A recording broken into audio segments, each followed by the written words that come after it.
हरे कृष्णा हरे कृष्णा हरे कृष्णा। वसुदेव सुतं देवं कंस चाणूरमर्दनम् देवकी परमानंदम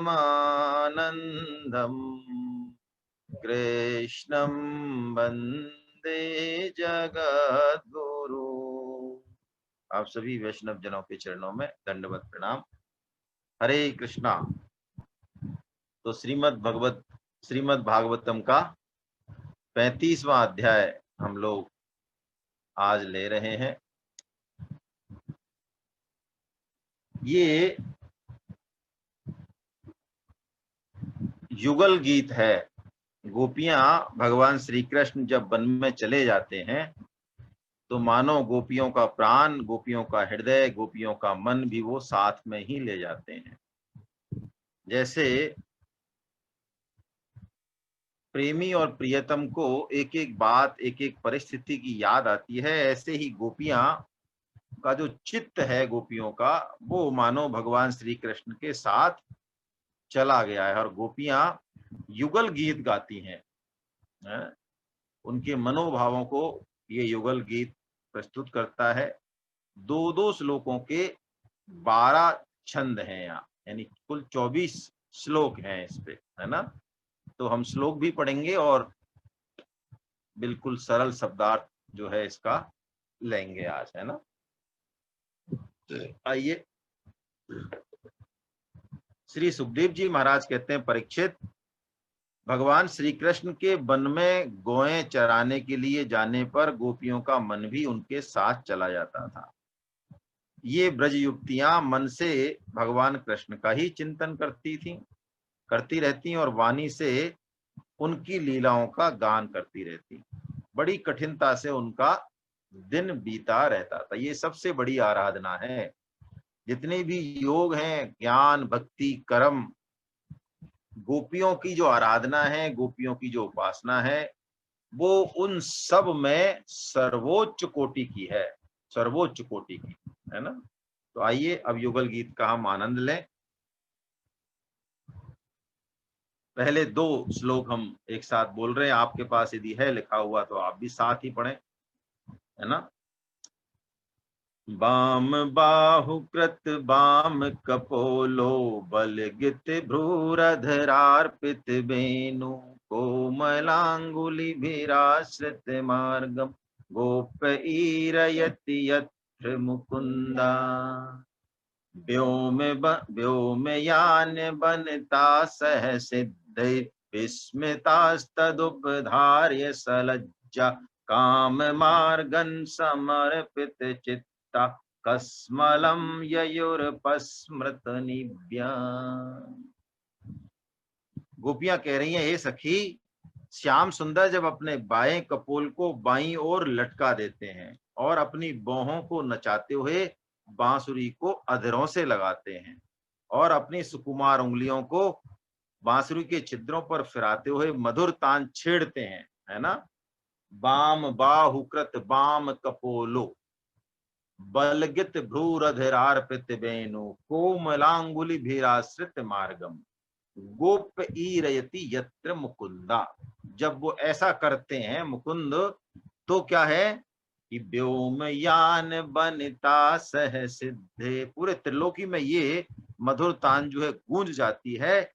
और पतियों के साथ रहने पर भी जो आकाश में सिद्धों की पत्नियां हैं, वो अपने पति के साथ रहने पर भी उनके चित्त की दशा अत्यंत लज्जित हो जाती है। लज्जित मतलब पति के साथ है लेकिन फिर भी भगवान श्री कृष्ण की तरफ उनका मन जो है वो खिंच रहा है, चित्त उनकी तरफ खिंच रहा है। और क्षण भर में ही उनका चित्त कामवान से बिंद जाता और वे मूर्छित हो जाती। उन्हें इस बात की भी सुध नहीं रहती कि उनकी नीवी खुल गई है और उनके वस्त्र जो है खिसक गए। यानी प्रेम दशा जो है उनकी बड़ी विलक्षण प्रेम दशा इस बंसी धुन को सुन के हो जाती है। और क्या होता है, हंत चित्रमविलासनुतेदं हार हास्य उर्षि स्थिर विद्युत नंद सूनु रय मार्त जनाना, नर्मदो यहिर कूजित बेनु। हंत चित्र मबलास तृणु तेदन, ये कितने सुंदर हैं। कौन? नंद के पुत्र। ये इतने सुंदर हैं कि जब ये हंसते हैं तो इनकी जो हास्य की रेखा है ये मानो हार का रूप धारण कर लेती हैं। हार हास उर्सी स्थिर स्थिर विद्युत। और इनके वक्ष स्थल पर जो रेखा है, कौन सी? श्रीवत्स की जो सुनहली रेखा है, वह तो ऐसे जान पड़ती है मानो मेघ, श्याम मेघ पर कोई बिजली कड़क रही हो। नर्मदो यहिर कूजित बेनो, है ना। और जब ये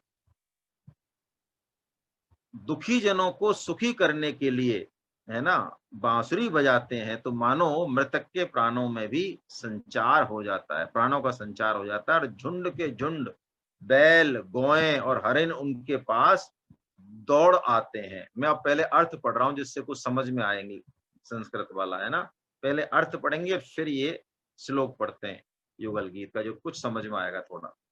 हाँ, झुंड के झुंड बैल और गौएं हरिण उनके पास दौड़ आते हैं, और दौड़ ही नहीं आते हैं, क्या हालत है उनकी प्रेम के बस में होके कि उनके मुंह में जो भी घास का या जो भी तिनका है, घास का ग्रास है, वो ऐसे की ऐसे ही पड़ा रह जाता है। ना तो वो निगल पाते हैं ना वो उगल पाते हैं, और दोनों कानों को एकदम खड़ा कर लेते हैं इस प्रकार, और बिल्कुल ऐसे स्थिर भाव से खड़े हो जाते हैं जैसे कि मानो कोई चित्र बने हो क्या, है ना। जैसे प्राण उनमें है ही नहीं, प्राण है फिर भी जैसे मानो प्राण नहीं है, क्योंकि बांसुरी की तान उनके चित्त को चुरा लेती है ना। वृंद सो ब्रज ब्रसा मृग गावो, बेनुवाद्य हित चेतस यारा, दंत दष्ट कवला धृत करना, निद्रता लिखित चित्र मेवासन। और क्या कहते हैं तीसरे छंद में कि हे सखी, ये नंद के लाडले लाल अपने सिर पर मोर पंख का मुकुट बांध लेते हैं, और घुंघराली अलकों में फूल के गुच्छे, अलग अलग तरह के रंगों के फूच, वर ही नस्त बक धातु पलास है ना, अभी आएगा। और रंगीन धातुओं से अपना अंग अंग रंग लेते हैं, और नए नए पल्लवों से ऐसा वेश सजा लेते हैं जैसे कोई बहुत बड़े पहलवान हो। और फिर बलराम जी के साथ, ग्वाल वालों के साथ बांसुरी में गौयों का नाम ले लेके पुकारते हैं, है ना। गौयों का, कई तरह की गौएं अभी हम देखेंगे, बहुत तरह की गौएं को 108 तरह की गौयों का वर्णन दिया है। तो भगवान जब बुलाते हैं एक अलग तरह की गौयों का झुंड, जैसे श्वेत धवली कहते हैं, तो श्वेत जितनी भी है वो सब आ जाती हैं गौएं, है ना। आइए इसको श्लोक का वाचन करें। वरहि नस्तवक धातु पलासैर बद्ध मल्ल परिवर्ह विडम्ब, करहि चित सवल आलिस गोपे गासम वयति यत्र मुकुंदा। ऐसे जब वो बंसी की धुन गाते हैं, है ना, ऐसा सारा श्रृंगार करके बलराम जी के साथ, तो क्या होता है जब वो बंसी की धुन छेड़ते हैं, तो हे प्यारी सखी, ये जो नदियां हैं, ये यमुना नदी और बहुत सारी जो कलकल धाराएं हैं, ये सब जो नदियां हैं इनकी गति भी रुक जाती है। क्यों रुक जाती है? वो मिलना चाहती हैं श्याम से, प्रियतम से, कृष्ण से, और वो चाहती हैं कि वायु उड़ाकर हमारे प्रियतम के चरणों की धूली हमारे उन तक पहुंचा दे तो हम निहाल हो जाएं। लेकिन वो कहती हैं, वो बड़ी मंद भागनी है। क्यों मंद भागनी है? गोपियां कहती हैं जैसे हमारे सामने यदि हमारे प्रियतम श्री कृष्ण आते हैं तो हम इनका खुद आलिंगन नहीं कर पाती, हमारी भुजाएं जड़ हो जाती हैं, कांप जाती हैं, हम अपने आप को हिला ही नहीं पाती हैं। ऐसे ही प्रेम के कारण ये जो नदियां हैं, ये 2-4 बार तो कोशिश करती हैं, तरंग वरंग उठती हैं इनकी, लेकिन बाद में प्रेम की अधिकता के कारण ये निश्चल हो जाती हैं, स्थिर हो जाती हैं, मानो प्रेमावेश से स्तंभित हो जाती हैं। अधिक प्रेम की हालत है ये। तरहि भग्न गत ये सर तो वही, तत्पदाम्बुजरजो निलनीतम स्पृहयतिर्भयमिवा बहु पुण्या प्रेम बेपित भुजास्तिमिति तापे। वो जो है आलिंगन नहीं कर पाती है ना। और क्या कह रही हैं, अरे वीर, जैसे देवता लोग अनंत और अचिंत ऐश्वर्यों के स्वामी भगवान नारायण की शक्तियों का गान करते हैं, वैसे ही ग्वालवाल अनंत सुंदर नटनागर श्री कृष्ण की लीलाओं का गान करते रहते हैं। और वे अचिंत ऐश्वर्य संपन्न भगवान श्री कृष्ण वृंदावन में विहार करते रहते हैं और बांसुरी बजाकर गिरिराज गोवर्धन की तराई में चरती हुई गोयों का नाम ले लेकर पुकारते रहते हैं। अनुचरे समनुवर्णित वीर्य आदि पुरुष इवाचल भूति वनचरो गिरि तटे सुचरंतिर वेणुनाभ्यति गास सदाई गास यदाही। फिर क्या होता है, जब वो ऐसा करते हैं तो वन के वृक्ष और लताएं तुरंत तत्क्षण फूलों से और फलों से लग जाती हैं, तो बजनी हो जाती हैं, तो झुक जाती हैं, मानो धरती को छू रही हो। धरती को छू नहीं रही है, मानो वो प्रणाम कर रही हैं अपने अंदर जो विष्णु तत्व है, जो भगवत तत्व है, मानो वो वृक्ष और लताएं अपने भीतर उस तत्व को अभिव्यक्त करती हुई प्रेम से फूल उठती हैं, रोम रोम खिल जाता है और उनका हृदय का जो प्रेम है वो भगवान श्री कृष्ण के प्रति उमड़ पड़ता है। वन लतास्तरव आत्मनि विष्णु व्यंजयंत इव पुष्प फलाढ्या प्रणत भार बिटपा मधुधारा प्रेम हृष्ट तन वै ससृजस्मा। और कैसे हैं हमारे प्रेमी, वो कहते हैं दर्शनीय तिल को बनमाला। दर्शनीय तिल को, जितने भी संसार में सुंदर चीज हैं, देखने लायक हैं, उनके ये तिलक हैं, यानी शिरोमणि हैं। सबसे ज्यादा सुंदर, सबसे ज्यादा देखने लायक, सबसे मधुर, सबके शिरोमणि यही हैं। और कौन, हमारे मनमोहन।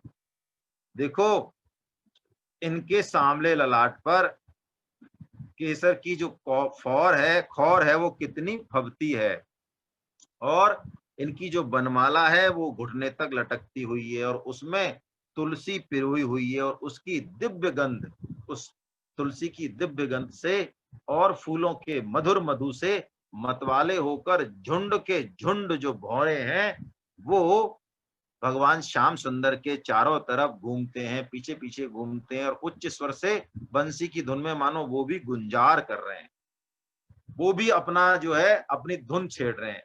और भगवान श्री कृष्ण उनका सम्मान करते हुए उन भौरों की गुंजार के अनुसार ही अपनी बंसी को जो है बजा रहे हैं। दर्शनीय तिल को बनमाला दिव्य गंध तुलसी मधुमत्ते अलिकुलैर लघु गीतम अभिष्ट माद्रियन यहिर संधित वेणु।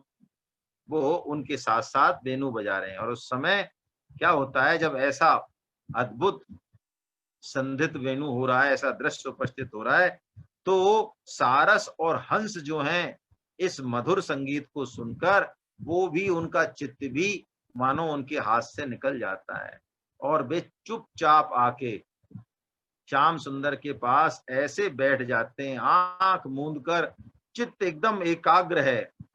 आराधना मन को लगाने की जरूरत ही नहीं है, भगवान श्री कृष्ण का नाम ही सर्वाकर्षक है, चित्ताकर्षक है।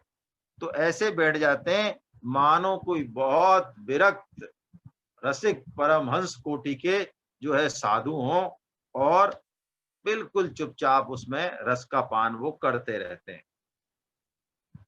सरसी सारस हंस विहंगास चारु गीत हित चेतस ऐत्य हरिम उपासत ते यत चित्ता हंत मीलित दृशो धृत मौना।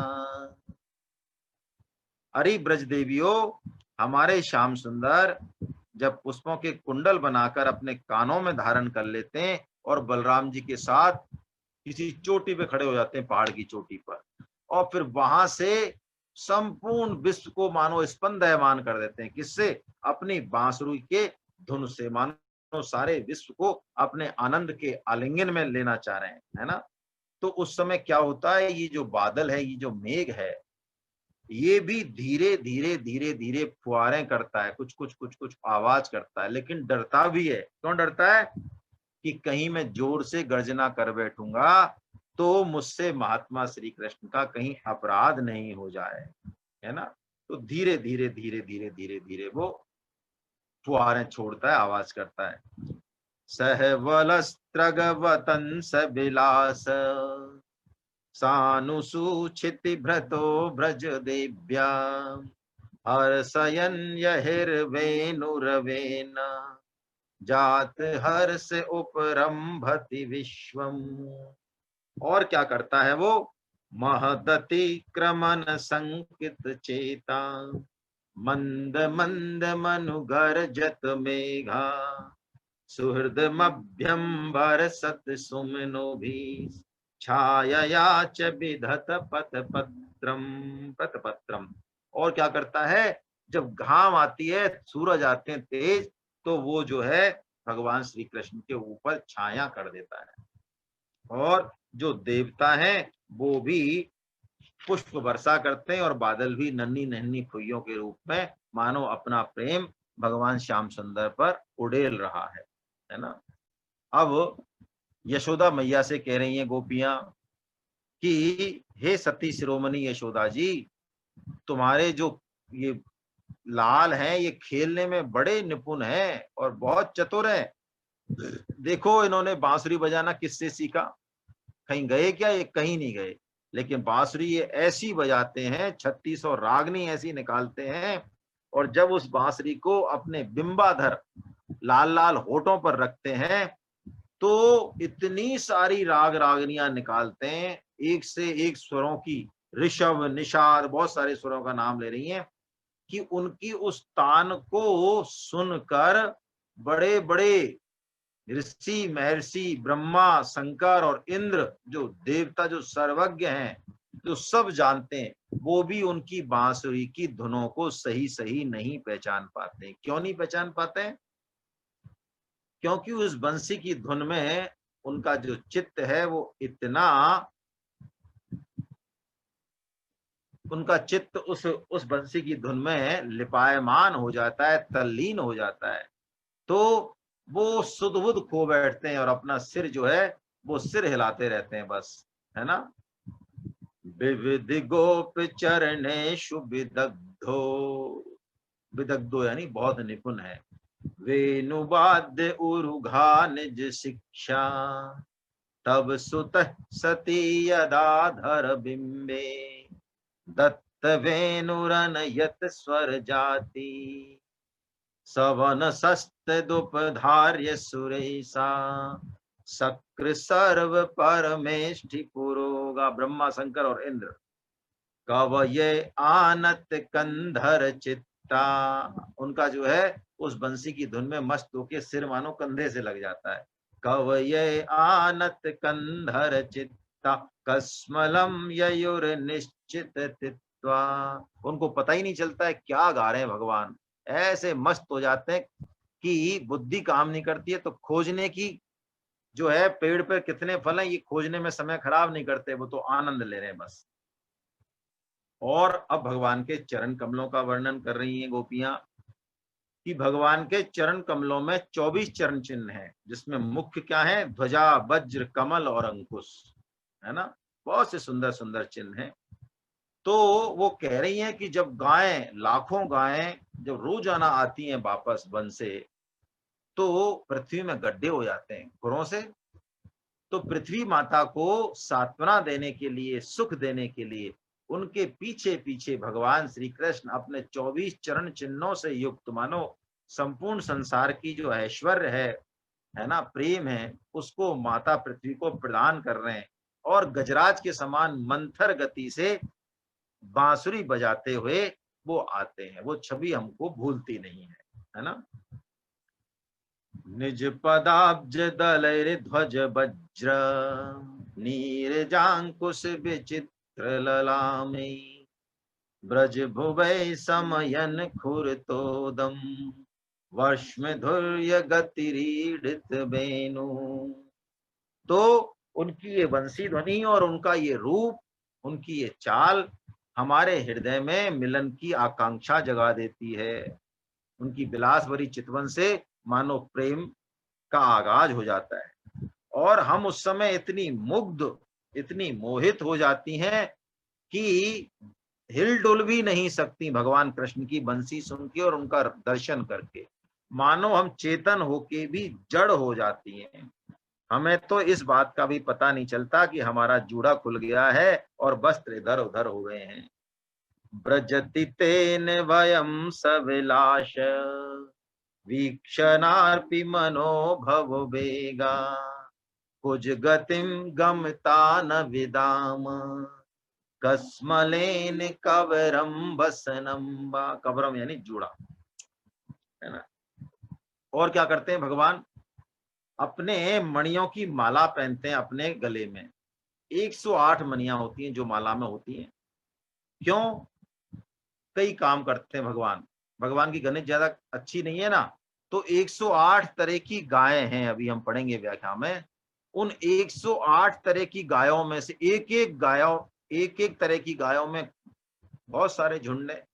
तो भगवान एक एक मणि से बंसी में उस गाय का नाम लेते हैं, है ना। धवली, धवला, कोमल, ऐसे बहुत सारे नाम हैं गायों के। तो जैसे जैसे नाम लेते हैं वैसे वैसे जो है वो गायें आती जाती हैं, मानो भगवान जो है गायों की गिनती कर रहे हैं, कोई गाय जो है छूट नहीं जाए, है ना। सुखदेव जी कहते हैं कि 4 तरह के मुख्य रंग हैं गायों के। कौन कौन से? श्वेत है, काली है, पीली है और लाल रंग की है। अभी भी ये चारों मिलती हैं गायें। तो एक एक रंग में फिर 25-25 और विभाग हैं। श्वेत में भी अलग अलग विभाग हैं, है ना, अलग अलग तरीके से, कोई तिलक को लेके, कोई रंग को लेके।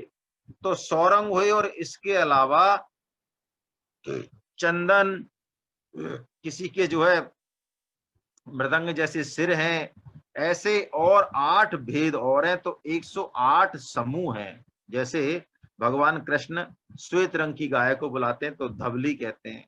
धवली कहते ही श्वेत गायें जितनी भी हैं वो सब आ जाती हैं। हंसी, चंदनी, गंगा, मुक्ता, ऐसे ये श्वेत गायों के विभाग हैं। और जब लाल रंग की गाय बुलानी होती हैं तो भगवान ने उनके अलग अलग झुंडों के नाम रख रखे हैं। अरुणी, कुमकुम, सरस्वती, है, ऐसे जो है। काले रंग की बुलानी होती है भगवान को तो भगवान श्यामला, धूमला, ऐसे भगवान ने काले रंग की अलग अलग नाम रख रखे हैं, है ना। और तिलक वाली अलग अलग तिलके भी अलग अलग तरह के, उनके अलग अलग झुंड है। दीर्घ तिलका, तिर्यक तिलका, चित्र तिलका, चित्रता, ऐसे मतलब भगवान जो है पूरा गणित लगा रहे हैं। 108 108 जो है मणि की माला से सारी गायों को, हाँ, नंद बाबा के 9 लाख गायें, भाई 9 लाख गायों को भगवान चराने जाते हैं। तो सारी 9 लाख गायों को लाते हैं, जिस तरह से लाते हैं उस ले जाते हैं, उस तरह से लाते भी हैं, है ना। तो अब जो है उसी की बात गोपियां कर रही हैं कि भगवान अपने सखाओं के साथ मस्ती करते हैं, उनके गले में बाहें डाल देते हैं। कभी भगवान जो है गोयों को जो है बांसुरी सुनाते हैं, उनके चित्त में बड़ा प्रेम उत्पन्न करते हैं भगवान, है ना। हमारी तरह फालतू काम नहीं करते हैं भगवान, है ना। जिंदगी को जो है हमने बहुत बजनी बना लिया है। भगवान का देखिए आप सुबह से शाम तक यही प्रेम प्रेम और प्रेम है। और खाने को क्या चाहिए, खाने को कोई कमी तो है नहीं उनके। चलिए क्या कह रही हैं गोपियां 17वें श्लोक में। मणि धरै क्वचिदा गनयन्गा मालया दयित गंध तुलस्या प्रणयनोऽनुचरस्य कदांसे प्रक्षिपन भुजम गायत यत्रा। वही बात कह रहे हैं कि तुलसी की जो गंध है भगवान श्री कृष्ण को बहुत प्यारी है, इसलिए वो इस मणि माला में भी तुलसी की माला अलग से और पहनते हैं, है ना। वो तुलसी माला को भगवान कभी छोड़ते नहीं है, और वो श्याम सुंदर मणियों की माला से गौयों की गिनती करते हैं। और कैसे करते हैं कि एक मणि पर देख के और उसके हिसाब से जो है बांसुरी में धुन निकालते हैं। जैसे गोपियों को बुलाया, करोड़ों गोपियों को बुला लिया भगवान ने, और हर गोपी को लगा जहां मानो मेरा नाम लेके बुला रही है ये बंसी, तो वो दौड़ी। ऐसी गायें भी जो है भगवान एक एक करके 108 गायों को बुला लेते हैं। जब माला पूरी हो जाती है भगवान की तब चलते हैं वहां से, गौएं आगे भगवान पीछे पीछे। लेकिन वो कहती हैं जब भगवान ये काम करते हैं बंसी बजाने का, गौयों को बुलाने का, तो जो कृष्ण सार मृग हैं जो काले मृग हैं, तो उनकी जो पत्नियां हैं कृष्ण सार मृगों की पत्नियां, उनका चित्त भी उनके हाथ से निकल जाता है। देखिए भगवान कृष्ण इस युगल गीत में भगवान कृष्ण को जड़ और चेतन, क्या पुरुष और क्या स्त्री, क्या जड़ और क्या चेतन, सबके मूल हैं भगवान। भगवान जो है अपनी तरफ से हल्का सा भी बंसी बजाए तो जड़ चेतन हो जाता है, चेतन जड़ हो जाता है। ये हाइट है, इससे ऊपर और कोई सीमा नहीं है ना। तो कृष्णसार मृग की जो हिरनियां हैं वो अपना चित्त भगवान के चरणों पर नौछावर कर देती हैं। और नौछावर कैसे कर देती हैं? वो उनके पास दौड़ी दौड़ी आती हैं और गुणों के सागर नागर हमारे नट नागर नंद नंदन को चारों तरफ से घेर के खड़ी हो जाती हैं। फिर खड़ी होती हैं तो लौटने का नाम ही नहीं लेती हैं। जैसे कि महाराज के बाद एक कल्प रात्रि बीतने के बाद भी भगवान श्री कृष्ण गोपियों से कहते हैं अब तो घर जाओ, तो गोपियां घर लौटने के लिए तैयार नहीं होती। क्वणत वेणुरव वंचित चित्ता कृष्ण मनवसत कृष्ण ग्रहिण्या। कृष्ण की घरवाली है ये। कौन सी घरवाली? कृष्ण मृग की घरवाली। गुण गणार्न मनुगत्य हरिण्यो गोपिका इव विमुक्त गृहासा। हमारी तरह इन्होंने भी देह और गेह की सब जंजीरें तोड़ दी हैं। भगवान की मुरली ऐसी है ना। दुर्जर गेह श्रृंखला। भगवान श्री कृष्ण गोपियों से कहते हैं ना कि मैं तुम्हें बड़े बड़े ऋषि और महर्षियों से भी ऊपर मानता हूँ, ऋणी मानता हूँ अपने आप को। क्यों मानता हूँ? कि इस ममता के बंधन को, अहमता के बंधन को बड़े बड़े ऋषि मुनि तीनों युगों का सहारा लेके भी नहीं तोड़ पाए, तो तुमने जो है चतुर्थ योग का सहारा लेके है, जो सर्वश्रेष्ठ योग है, जो प्रेम योग है, वो तुमने देह गेह की दुर्जर श्रृंखलाओं को तोड़ दिया है। पुनः कह रही हैं गोपियां यशोदा मैया से कि तुम बड़ी भाग्यशाली हो, बड़ी पुण्यवती हो। क्यों? तुमको ऐसे लाडले ये पुत्र मिले जो पूरा ब्रज उनको प्रेम करता है, और वो भी पूरे ब्रज को, है ना, अपने साथी सखाओं को आस प्रयास के द्वारा सुख पहुंचाते हैं। क्या करते हैं भगवान? कुंदकली का हार पहन लेते हैं और अपना विचित्र वेश सजा लेते हैं भगवान को। तो प्रकृति जैसी विलक्षण और विचित्र है, ऐसे ही भगवान भी कोई भौतिक चीज नहीं। कुंदकली का हार पहनकर और ग्वाल वाल और गौयों के साथ यमुना के तट पर खेलने लगते हैं। तो जब खेलते हैं तो जो वायु है वो कहती है मैं क्या सेवा करूं।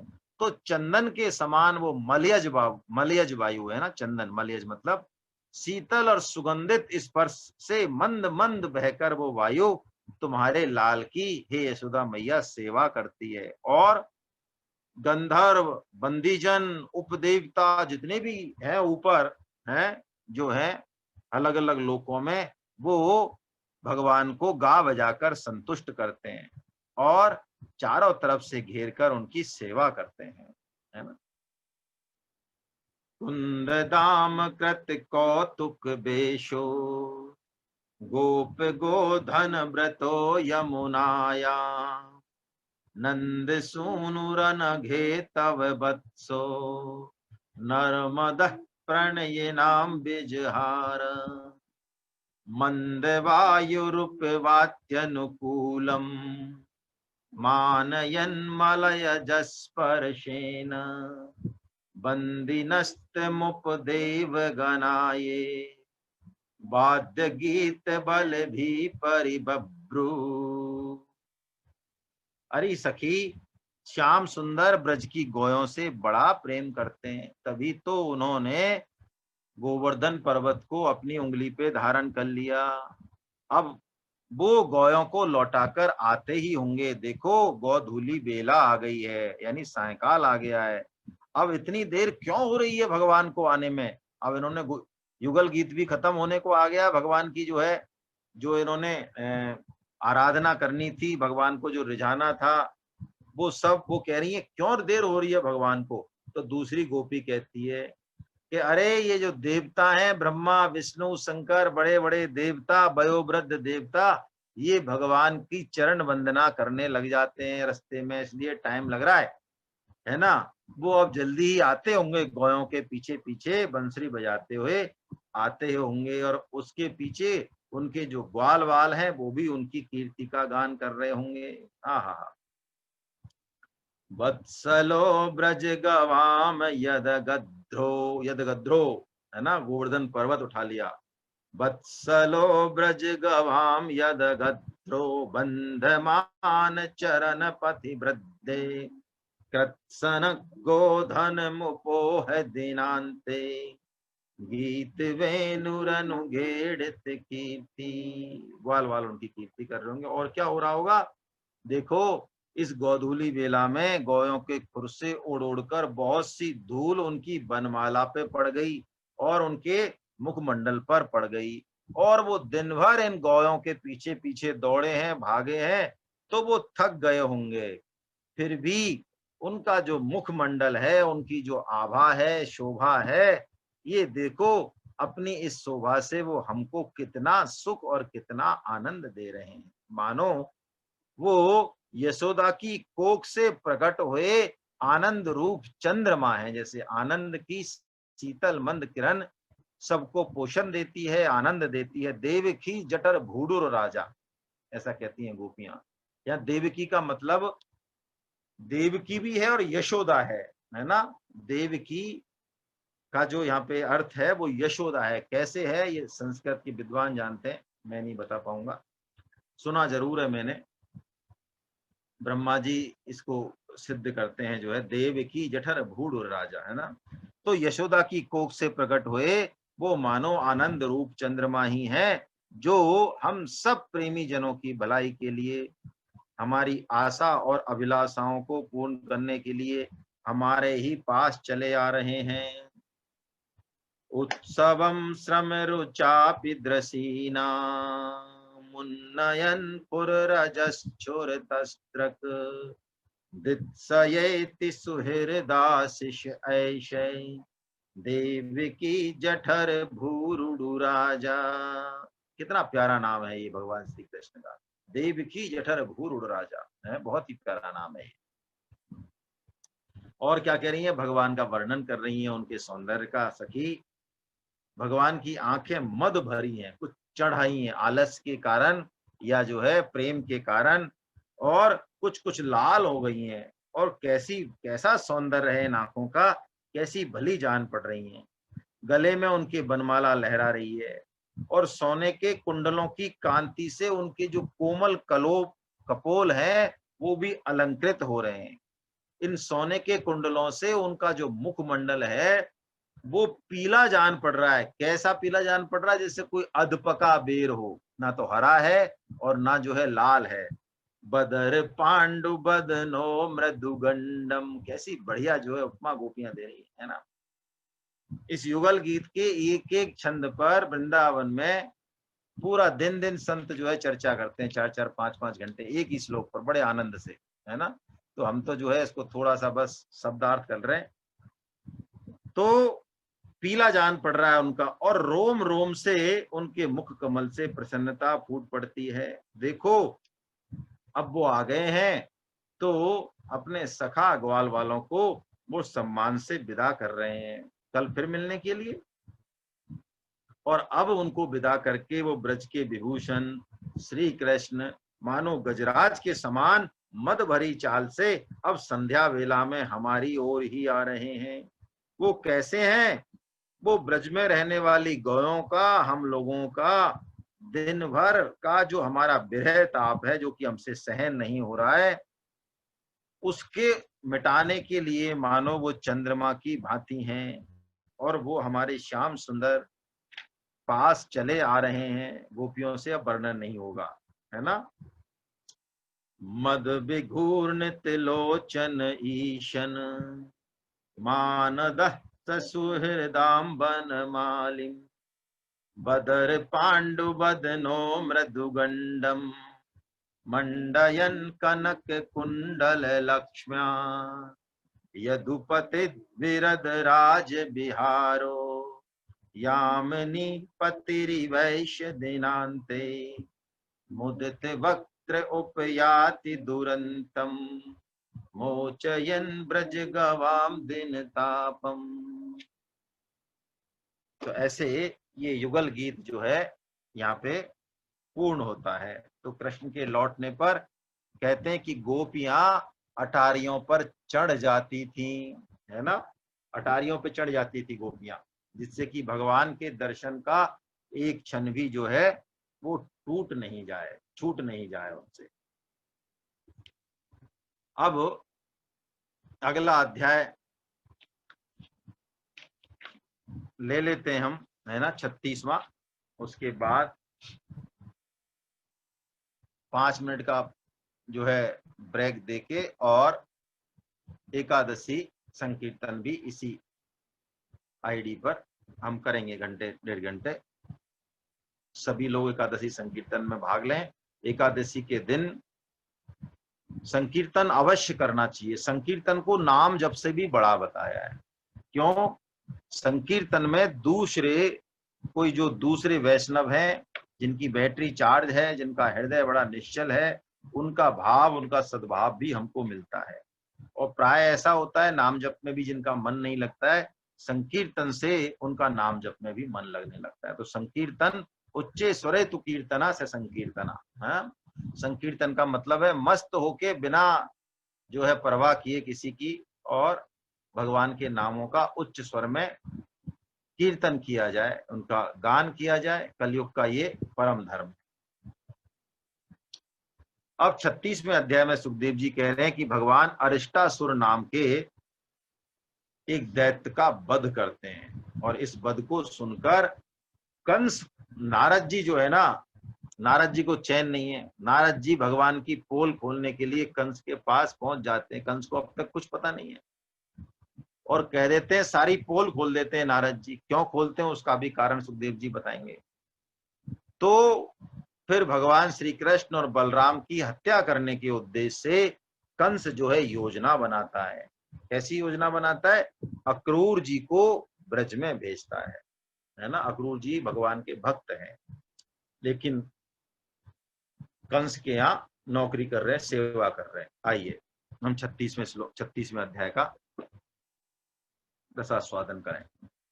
सुखदेव जी कहते हैं, एक दिन अरिष्टासुर नाम का जो दैत्य है वो बैल का रूप धारण करके आया। और इतना शक्तिशाली है ये अरिष्टासुर कि जब अपने खुरों को जमीन पे पटक रहा है तो पृथ्वी कांप रही है। इसकी धमक से जो है स्त्रियों के और गौओं के गर्भ जो है गिरे गिरे जाते थे। मतलब इतना जबरदस्त है। खेतों की मेड़ को तोड़ रहा है और तीखे तीखे सींग हैं, उसके मारे वो साक्षात मानो यमराज है। सारे गोप गोपियां जो है इधर उधर छिप गए और भगवान श्री कृष्ण को पुकारने लगे। इनके पास तो एक ही इलाज है, ये यही असली इलाज है ना। तो भगवान श्री कृष्ण ने कहा, तुम डरो मत। और भगवान श्री कृष्ण बलराम जी के साथ पहुंच गए उस अरिष्टासुर के सामने और भगवान ने ताल ठोक दी है। पहले जो है मल्ल विद्या थी ना, भगवान 64 विद्या सीखी है भगवान ने। सांदीपनि मुनि जी के आश्रम में वर्णन आया है भागवतम में ही कि 64 दिन में भगवान श्री कृष्ण ने 64 विद्याएं सीख ली। हम अपने जीवन में एक विद्या नहीं सीख पाते हैं। जैसे मान लो हारमोनियम बजाना सीखो तो देखो ढोलक बजाना कितनी मेहनत होती है। भगवान 64 विद्याएं सीख के, तो भगवान को मल्ल युद्ध का भी पूरा अनुभव है, तो भगवान ने जांग फटकार दी, ताल ठोक दी भगवान ने। और ताल ठोकने के बाद एक सखा के गले में बांह डालकर और बड़े प्रसन्न मुद्रा में खड़े हो गए, जिससे कि वो चिड़े, यानी उसकी परवाह नहीं है भगवान को ज्यादा। तो जैसे ही उसने इस तरह का देखा कि अरे ये ललकार की और इतना जो है प्रसन्न मुद्रा में खड़े, तो वो झपटा बहुत तेजी से आया भगवान की तरफ। तो तीखे तीखे सींगों को आगे किया कि भगवान को जैसे मानो अभी भेद देगा। तो भगवान ने दोनों हाथों से उसके दोनों सींग पकड़ लिए और एक ही झटके में उसको 18 कदम पीछे धकेल दिया, फेंक दिया भगवान ने। लेकिन वो भी कम नहीं था, तुरंत फिर खड़ा हुआ और लंबी लंबी सांसें छोड़ता हुआ फिर बिजली की तरह मानो इंद्र का वज्र छूटा हो, है अमोघ वज्र, पसीने से लथपथता, लेकिन फिर आया। तो भगवान ने भी बिजली की गति से ही उसके सींग पकड़ लिए और ऐसा उसको सींग को पकड़ के जैसे कपड़े को निचोड़ देते हैं, ऐसा उसके पूरे शरीर को निचोड़ दिया, है ना। उसके मुंह से खून निकला, गोबर मूत्र करता हुआ बड़े कष्ट से उसके प्राण निकले और वो जो है हो गई, उसकी गति हो गई। देवता भगवान पे पुष्प वर्षा करने लगे, सब गोप गोपियां भगवान श्री कृष्ण की प्रशंसा करने लगे। तब बलराम जी के साथ भगवान श्री कृष्ण ने गोष्ठ में प्रवेश किया। प्रभुपाद जी बता रहे हैं कि भगवान श्री कृष्ण वज्र की तरह कठोर हैं, तो मानो फूल की तरह कोमल हैं। ये हमारे ऊपर है कि हम भगवान से कैसा संबंध बनाना चाहते हैं, किस रूप में भगवान की पूजा करना चाहते हैं। कई माताएं, कई भक्ता भगवान को बहुत कोमल और सुहृदय मान के पूजा करती हैं। कई ज्ञानी पुरुष भगवान को, है ना, वज्र से भी कठोर और इस तरह से। तो भगवान को कोई फर्क नहीं है, भगवान तो एक ही तत्व जो है इसी तरह से है। जैसे हमारे शरीर में रजबीर से देखो कोमल से कोमल अंग भी बनते हैं, जीभ बनती है, ये कानों के लोहे बनते हैं जो सबसे कोमल अंग हैं, और भी अंग हैं, और कठोर से कठोर चीजें भी बनती हैं, उनके लिए कोई अलग फैक्ट्री नहीं है। कहते हैं ये दांत जो है, हड्डियां, ये जबड़ा कहते हैं, ये सबसे कठोर है और हड्डियां हैं। कहने का मतलब भगवान भी ये पूरी तरह से हमारे ऊपर है कि हम उनसे कैसा भाव बनाना चाहते हैं। भगवान गीता में क्या है 4.11 में, ये यथा मां प्रपद्यन्ते तांस्तथैव भजाम्यहम् मम वर्त्मानुवर्तन्ते मनुष्या पार्थ सर्वशा। अर्जुन, कोई मुझे पिता मानना चाहता है मैं पिता बन जाता हूँ, पुत्र मानना चाहता है पुत्र बन जाता हूँ, कोई सखा मानना चाहता है मैं सखा बन जाता हूँ। ये यथा माम प्रपद्यन्ते, कोई जैसे मेरी आराधना करना चाहे मैं कर सकता हूँ। बड़ी लीला अद्भुत है भगवान की। जब भगवान ने अरिष्टासुर का वध कर दिया, ये कौन सा है, कम से कम ये इतने सारे पूतना, अघासुर, बकासुर, यानी कितने कितने असुर जो है अब तक कंस ने भेजे हैं, लेकिन अब भी और नहीं आ रहा, अभी अरिष्टासुर भेज दिया, ये लास्ट है। तो अब पाप का घड़ा भर गया ना, तो देखो अब नारद जी तो हाँ टेलीकम्युनिकेशन मिनिस्टर हैं, तो उनसे रहा नहीं गया, तो वो जो है पहुंच गए किसके पास, कंस के पास पहुंच गए। अरे कंस, तू बिल्कुल बावला हो रहा है। देखो नारद जी जो है ना बड़े अद्भुत गुरु हैं। भगवान श्री कृष्ण की तो कंस नहीं माने, रावण नहीं माने हैं भगवान, लेकिन नारद जी ऐसे ऐसे गुरु हैं कि इनकी सब इज्जत करते हैं। इनकी एंट्री जो है ना बड़े से बड़े दुष्ट के घर पे भी है, ऐसी जो है मंत्र मारते हैं ये। और लेकिन ये इनका लक्ष्य बड़ा अद्भुत है। इनका लक्ष्य क्या है, ये न केन प्रकारेण कृष्ण मनम मन निवेशये। कैसी बढ़िया बात है। हर एक को माला नहीं पकड़ाते ये, ये तो देखते हैं कि ट्रीटमेंट क्या है, तो देखते हैं मरीज का लेवल क्या है, कौन सी बीमारी है, तमोगुनी है, रजोगुनी है, सतोगुनी है, उसी हिसाब का इंजेक्शन देते हैं ये, है ना। अभी कंस को कहें कि तू माला पकड़ ले तेरा उद्धार हो जाए, तो कंस जो है इनको गांठे क्या। तो ये कंस के पास पहुंच गए और उसको उसके कान में कहा, अरे कंस, तुमको पता नहीं है तुम्हारे हाथ से जो कन्या छूटी थी वो कौन थी। कौन थी महाराज, मुझे पता नहीं, वो तो गई। अरे वो यशोदा की पुत्री थी, वो यशोदा की पुत्री थी, और अब यशोदा का जो पुत्र है श्री कृष्ण, ये तुम्हारे वसुदेव और देवकी का ही तो पुत्र है। तुम्हारी बिल्कुल ही जो है तुम्हारी सब व्यवस्था खराब है, तुम्हारी तुम्हारी जो ये गुप्तचर व्यवस्था है, और तुम भी बिल्कुल मूढ़ों के सरदार हो। अरे महाराज तुम बड़े बढ़िया आए, तुमने बढ़िया बात बताई। अरे तेरे को विश्वास नहीं, मैं और बताता हूँ। श्री कृष्ण देवकी का ही पुत्र है, और उसके संग जो दूसरा है बलराम, वो रोहिणी का पुत्र है। ये वसुदेव और देवकी ने तुमसे चालबाजी करके और इनको यशोदा के यहाँ रख रखा है, और इन दोनों ने ही तुम्हारे अब तक जितने भी दैत्य भेजे हैं उन सबका वध किया। तुम्हारी अभी भी तुम्हारी नहीं खुल रही है क्या कुछ भी। वो इतना कहते ही तो कृष्ण ने जो, कंस ने जो है तलवार निकाल ली, नंगी तलवार लेके, कि अभी वसुदेव और देवकी का वध कर देता हूँ, अभी उड़ा देता हूँ। तो नारद जी का रुको भैया, खा नारद जी अभी रुको, इससे इससे कुछ नहीं होगा। अभी तुम, यही तो तुम्हारे अंदर खराबी है, तुम समझते नहीं हो कि क्या, कि वसुदेव और देवकी को यदि मार दिया तो कृष्ण और बलराम तुम्हारे हाथ नहीं आएंगे, छुप जाएंगे। हाँ ये बात, उससे क्या होगा बताओ। तुम्हारे दुश्मन कौन है, वसुदेव देवकी है कि नहीं, वसुदेव तो मेरा मित्र है, तो बस मित्र है तो वो तो आज भी अपनी बात पे अड़िग है। तो वसुदेव देवकी तुम्हारे पुत्र मृत्यु का कारण नहीं है। क्या आकाशवाणी हुई थी, तुम भूल गए कि हाँ याद है मुझे। तो ये कृष्ण जो है ना, ये ही तुम्हारी मृत्यु का कारण है। तो तुम तो इन दोनों को करो, कुछ भी इन दोनों का करो, तुम बाकी सब चीजें छोड़ो और देखो, हाँ मेरा नाम लेना मत, मैंने तुमको बता। तो बस इतना मंत्र दिया। अब यदि हम सोचें कि भगवान श्री कृष्ण, ओ नारद जी ने ऐसा काम क्यों किया, हमारी बुद्धि में ये बात आ सकती है कि ऐसा काम उन्होंने भगवान श्री कृष्ण के विरोध में, बताओ सारी पोल पट्टी बताया है, पूरी जो है, पूरी जो चिट्ठा पत्रा था ना, सब कुंडली सब बताया है न कंस जी, कंस को कि ये ऐसे और ये वैसे और ये ऐसे, और सारी रूपरेखा भी बताया है कि तुम ऐसा करो। अरे तुम कहाँ तलवार निकाल रहे हो, तुम महामूर्ख हो, तुम तो उनके मामा हो, तो मामा का सा प्यार उड़ेलो उनके ऊपर। तो कंस के समझ में आ गया, तो कंस ने अक्रूर जी को बुलाया।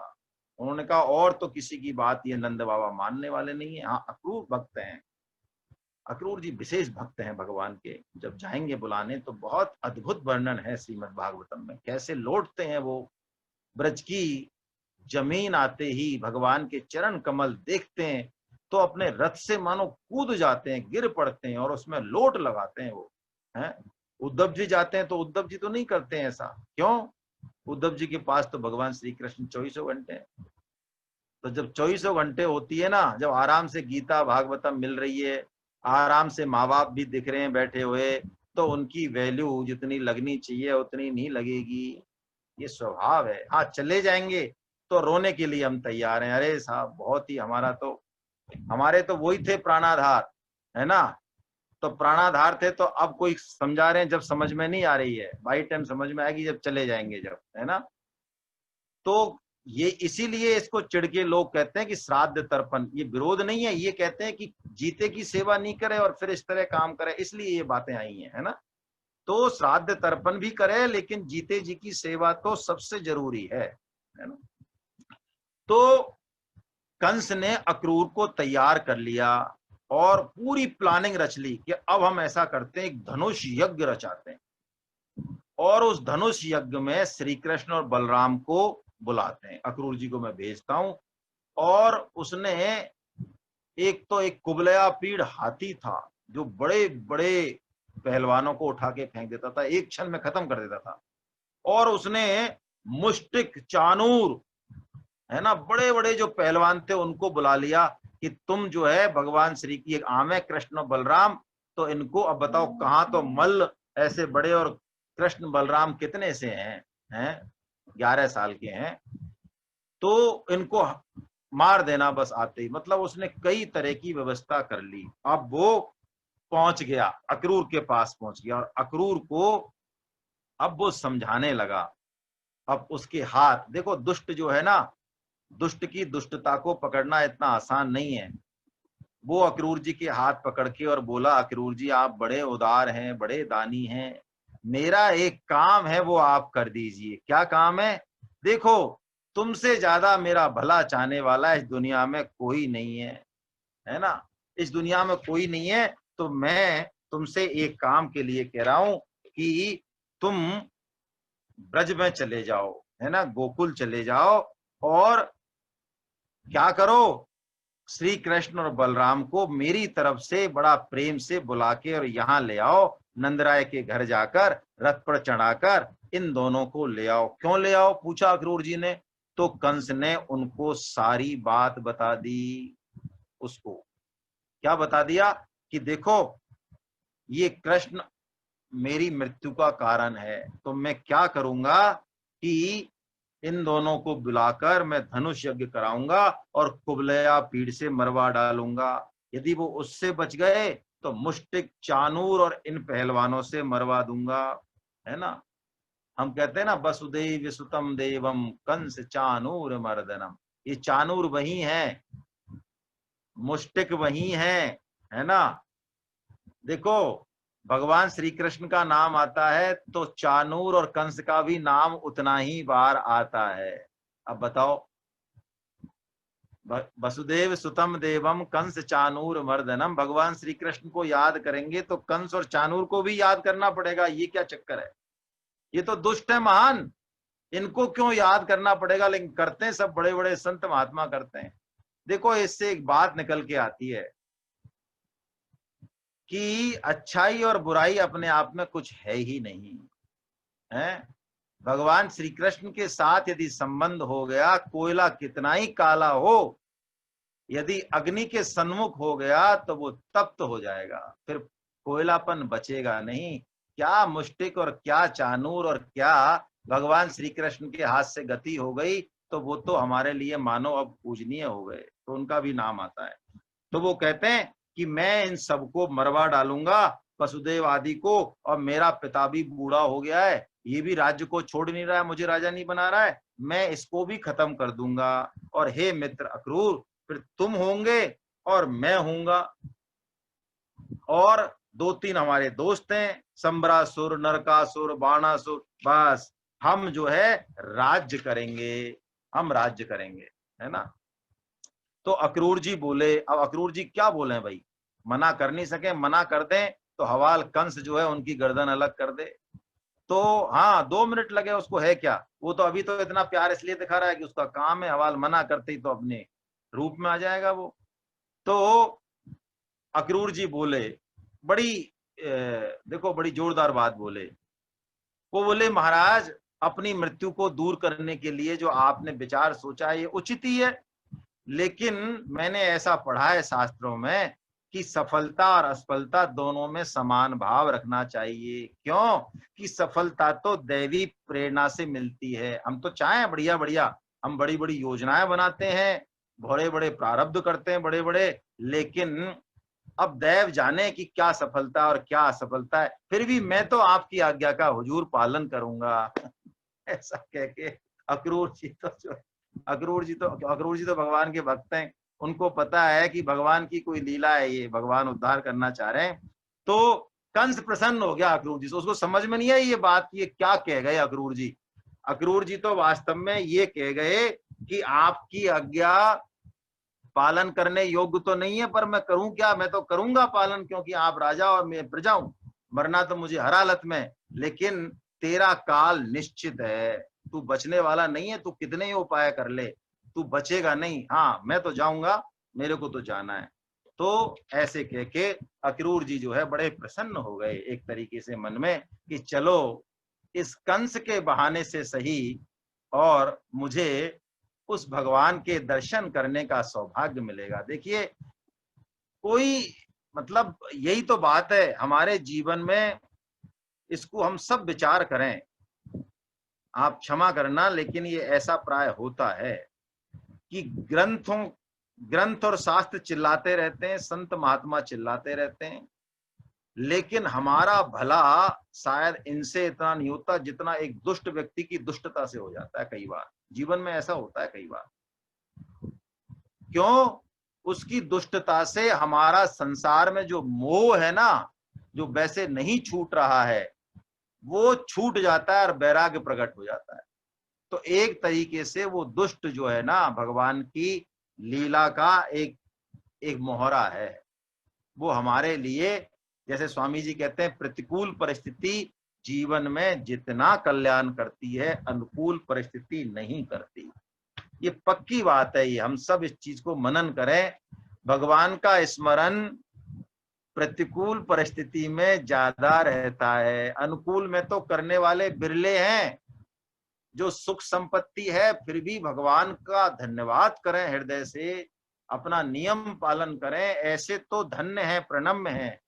लेकिन प्राय भगवान की याद प्रतिकूल परिस्थिति में आती है ना? और प्रतिकूल परिस्थिति आती भी प्राय इसीलिए है। चलिए, अब हम बस यहीं पे इसको विराम देते हैं, और अब वो मंगलाचरण कर लें। भूल गए, क्या करें? कर लें क्या मंगलाचरण? लास्ट में कर लेते हैं मंगलाचरण करके, और 5 मिनट का थोड़ा सा हम विश्राम ले लें, सभी जो भी जिसको भी जहां जाना है ना, शारीरिक धर्म निभाने, वो सब करके, और उसके बाद फिर एकादशी का कीर्तन करेंगे। आइए मंगलाचरण कर लेते हैं। जिनके पास मंगलाचरण है निकाल लें वो। नारायण नमस्तेस्तु शंख चक्र गदाधरा दामोदरारविन्दाक्ष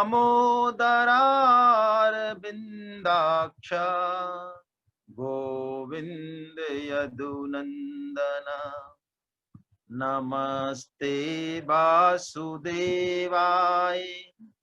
सर्वभूतक्षयाय च ऋषिकेशं नमस्तुभ्यं प्रपन्नं पाहि मां प्रभो। वाम बाहुकृत वाम कपोलो बलगित भ्रूरधरार्पित वेणु कोमलांगुलिभिराश्रित मार्गम गोपईरयति यत्र मुकुंद। ये आज हमने युगल गीत लिया, उसी का जो है ये पहला ही श्लोक है ना? अब अगला, जब भगवान और बलराम अपने मामा कंस के बुलाने पर जाएंगे, तो भगवान कृष्ण और बलराम को कैसे देखते हैं लोग, है ना? मल्लानां सनिर्नराणां नरवरः स्त्रीणां स्मरो मूर्तिमान् गोपानां स्वजनो सतां क्षितिभुजां शास्ता स्वपित्रो शिशु। देखो कैसे दिख रहे हैं भगवान। मल्ला नाम सनर, जो पहलवान है उनको भगवान पहलवान की तरह दिख रहे हैं, और जो युवती स्त्रियां उनको भगवान कामदेव की तरह दिख रहे हैं, गोपों को भगवान अपने सखा की तरह दिख रहे हैं, और जो वात्सल्यमयी माएँ हैं जिनके छोटे छोटे शिशु हैं, उनको भगवान बिल्कुल अपने शिशु के जैसे दिख रहे हैं। एक ही भगवान है, जब अंदर जा रहे हैं रंग महल में तो कैसे कैसे दिख रहे हैं। ये कहते हैं जाकी रही भावना जैसी, प्रभु मूरत देखी तिन तैसी।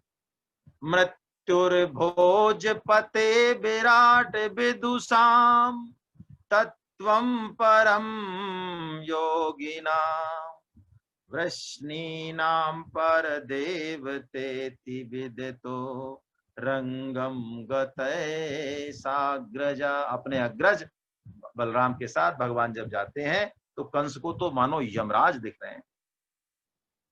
आसामहो चरण रेणु जुषामहं श्याम वृंदावने किमपि गुल्मलतौषधीनां या दुस्त्वजं स्वजनमार्य पथं च हित्वा भेजुर्मुकुन्द पदवीं श्रुतिभिर्विमृग्याम् प्रमत्तमुच्चैरिति कृतचिन्तया प्रबद्धलोभा विषयेषु लालसम् त्वं प्रमत्त सहसाभिपद्यसे चुल्लेलिहानो हिरिवा कुमंतका। ये जो श्लोक है बहुत प्यारा श्लोक है। हम बड़ी बड़ी योजनाएं बनाते रहते हैं, भौतिक जगत की बहुत बड़ी बड़ी प्लानिंग करते रहते हैं, अब ये करेंगे अब ये करेंगे। ये एक कहानी है चूहे की और सांप की। तो वो चूहा, उसको ये नहीं पता कि अगले क्षण ही मेरी मौत जो है आने वाली है। ये श्लोक मानो ये कह रहा है, छुल्ले लिहानो हरिवा कुमंतका, कि भौतिक उन्नति करें लेकिन जो करणीय काम है, जिसके लिए मनुष्य जन्म मिला है, उसकी तरफ भी हमें ध्यान रखना चाहिए। श्रुत्वा गुणान भुवन सुंदर श्रणवतां ते निर्विश्य कर्ण विवरे हरितोंगतापम रूपम दृशादृशिमतामखिलार्थ लाभम त्वय्यच्युता विशति चित्तम पत्रपम तव कथामृतम ताप्त जीवनम कविभिरीडितम कल्मषापहम श्रवण मंगलम श्रीमदाततम भुवि गृह्णन्ति ते भूरिदा जना। भगवान का नाम, उनकी कीर्ति, उनकी वाणी, यही वास्तव में मंगल करने वाली है। नाथ जुगल लोचन भर बारी बचन कहे कछु जनक कुमारी अनुज समेत गहेहु प्रभु चरना दीन बंधु प्रणतारित हरना सुन सीता दुख प्रभु सुख अयना भरी आए जल राजीव नयना कहे हनुमंत विपत प्रभु सोई जब तब सुमिरन भजन न होई उमा राम सुभाऊ जय जाना ताहि भजन तजी भाव न आना प्रभु कर पंकज कपि के सीसा मगन सुदस सुमेरी सुदसा मगन गौरी सा परमानंद कृपायतन मन परिपूरन काम प्रेम भगति अन पायनी देहु हमें हूँ श्री राम। बोलो बांके बिहारी लाल की जय। बोलो वृंदावन बिहारी लाल की जय। बोलो राधा गोविंद देव सरकार की जय। बोलो आज के आनंद की जय।